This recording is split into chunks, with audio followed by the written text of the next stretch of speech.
अस्सलामुअलैकुम वरहमतुल्लाह। आज की इस कहानी में हम सीखेंगे कि अल्लाह ताला कभी अपने बंदे की मेहनत और दुआ को बेकार नहीं जाने देता।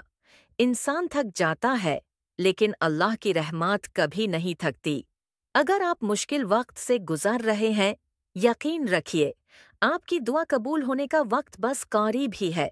अल्लाह सब्र करने वालों के साथ होता है।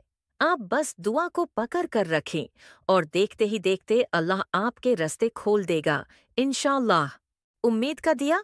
अहमद कई दिनों से परेशान था। काम ठीक नहीं चल रहा था, घर के हालात भी कमजोर थे। वो हर रात अल्लाह के सामने दुआ करता, लेकिन उसे लगता था जैसे उसकी दुआ अब तक कबूल नहीं हुई। एक दिन वो बहुत मायूस होकर मस्जिद गया। नमाज के बाद वो एक कोने में बैठकर आहिस्ता से बोला, अय अल्लाह, क्या मेरी दुआ कभी कबूल होगी? इसी वक्त एक बुजुर्ग वहां से गुजरे। उन्होंने अहमद को देखा और मुस्कुराकर कहा, बेटा, क्या तुम जानते हो, अल्लाह हर दुआ सुनता है, कबूल भी करता है।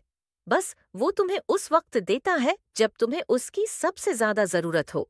ये सुनकर अहमद के दिल में जैसे रोशनी भर गई। उसने दोबारा हिम्मत पकड़ी, मेहनत की, दुआ नहीं छोड़ी। चंद हिफ्तों बाद जिस काम की वो बरसों से कोशिश कर रहा था, अल्लाह ने वो उसके लिए आसान कर दिया। अहमद ने सजदा करके कहा, अय अल्लाह, तूने मेरी मायूसी को उम्मीद में बदल दिया। सबक, मायूसी शैतान का हथियार है, दुआ कभी जाये नहीं होती। अल्लाह के फैसले बेहतरीन होते हैं। सब्र और तवक्कुल रखने वालों के लिए हमेशा रास्ते खुलते हैं।